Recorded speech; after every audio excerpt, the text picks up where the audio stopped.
Just when you thought you saw it all, then this happens.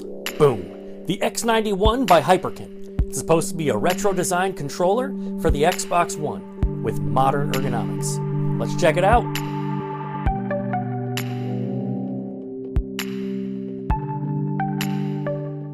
Hey tubers, it's Ben the Curious Consumer, and today we're going to be taking a look at the X91 90 Styles controller by Hyperkin. This controller is built from the ground up for the Xbox One to give you a retro design with modern ergonomics. Now, I am super excited about this product. I'm a huge retro style controller fan, and I want to see how this controller stacks up. Now, Hyperkin boasts a retro design with modern ergonomics all in one package. The X91 controller is supposed to be that 90s style, and as you can see by the pictures on the box, it looks very 90s, like Super Nintendo-ish. On the front of the box here, you see it says it's a 1-year warranty. It also says it's supposed to have the headphone jack, where you can plug in the headphone jack, the 3.5 millimeter jack there. Has a premium build and precision analog triggers. So we'll take a look. Let's take a look around the side of the box here. Just some verbiage on the back. This is the back of the controller. Kind of like how they did that. They put the front of the controller on the front of the box and the back of the controller on the back. You can see it's got the bumpers and the triggers here. And right here it says premium build. It says precision analog triggers, 3.5 millimeter jack, and retro design with modern ergonomics. And then of course on this side is a side profile. It also shows you right here durable 3.5 millimeter jack and USB compatible. Let's take it out of the box. We'll just shake it open here. See if we can't get it out here. I am always ready for a new kind of controller, and there it is. Let me start by saying one of the things that I am not excited about on this controller is the fact that it is going to be a wired experience, as you can see here.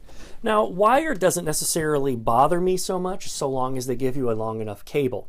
Also, sitting pretty close to the Xbox One anyway, so it's not going to be that big of a deal for me. However, I can see in some situations where this could be an issue. So let's take it out of the box. It does look pretty nice from the front. Nice and felt here on the casing, and it is just a basic plastic case here. So let's take that controller out. There it is, and there is our USB cable. Looks to be about a 10-foot USB cable. So taking a look at the Hyperkin controller here, let's take a look around the whole chassis. You've got your left thumbstick, your right thumbstick, you've got your directional pad here, you've got your capture button and your pause button here. You also have your X, Y, B, and A's, as well as your Xbox home button. If you look on the top here, you've got your bumper, left bumper, right bumper, and your typical triggers, left and right triggers. And on the bottom is your 3.5 millimeter headphone jack. On the back, there's nothing there. It just says X91 Hyperkin right there on the back side of the controller. Now, this controller itself does feel very similar to a Super Nintendo controller. Obviously, the Super Nintendo controller didn't have the thumbsticks on it. Now, I will say, so far from holding this controller, it is not as comfortable to me as the original Xbox One controller. Reason I think that is because the Xbox One originally has these areas here that fit right in the palm of your hand. So when you're holding the controller, it feels tight. Also, you can really kind of just let your fingers rest on the triggers here, whereas you're actually using your middle fingers to hold the controller. So when you're hitting the triggers on the back, your hand feels a little cramped here on the front. At least my hand feels a little cramped. Might be a little delay if I'm playing anything like, let's say, a Call of Duty or playing The Division or anything like that. I think that it would feel a little bit congested here. I'll give it a shot, but let's take a look at everything else. Does look like it comes with a standard 10-foot cable here. Let's just unravel this and take a look. Standard 10-foot cable, right? That's a pretty nice length for that. So 10 feet away you're going to get with your screen. One of the other things I really do enjoy about this is bringing back a little bit old school here, the detachable cable like you would have on the original Xbox. And then, of course, the wired controllers for the Xbox 360. So it has the breakaway cable, which is kind of a nice feature considering this is a wired controller. Typical USB plug-in there, and it comes with a little cap to cover that up.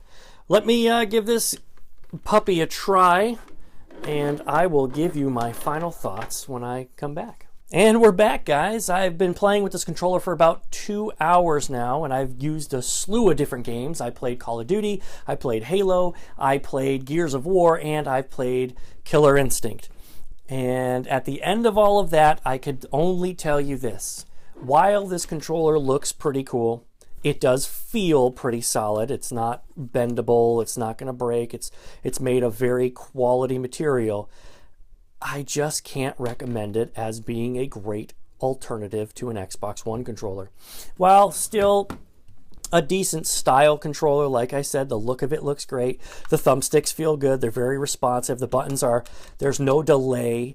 The buttons are great. But when I'm actually holding the controller in my hands and I'm pulling the trigger button down here, if I have to reload a gun in Call of Duty and I pop up here, the controller slips out of my hand. If I'm playing and I'm shooting here and I need to reload in Gears of War and I have to slide up real quick, it doesn't feel comfortable. It's not a close proximity from the trigger to the bumper to reload in any of those games.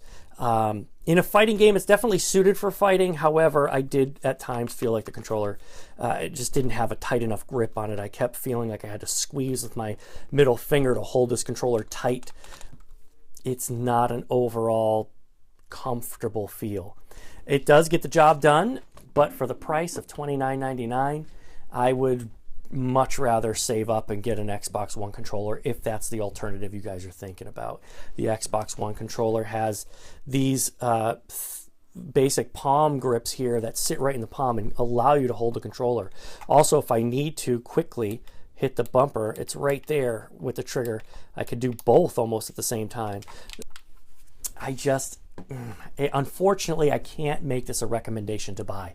I'd give it a 6 out of 10. Again, it's $29.99. If you decide to buy it on Amazon, it's cool. It's definitely a niche product for that niche market, but definitely not for everyone. If you have smaller hands, maybe that might be great. Unfortunately, holding it in my hands, it just slips out. That's going to do it for me, guys. Again, I am Ben the Curious Consumer, and I want to thank you guys personally for stopping by the channel and checking out the videos. If you did enjoy this video, please smack that like button, give us a big thumbs up, and if you haven't subscribed yet, subscribe. Once you do that, down on the bottom of the screen there, you're going to notice a bell will show up, and if you ring that bell, every time I post a new video, it will notify you. Guys, again, thank you so much for stopping by, and I will catch you guys in the next video. Thanks for watching.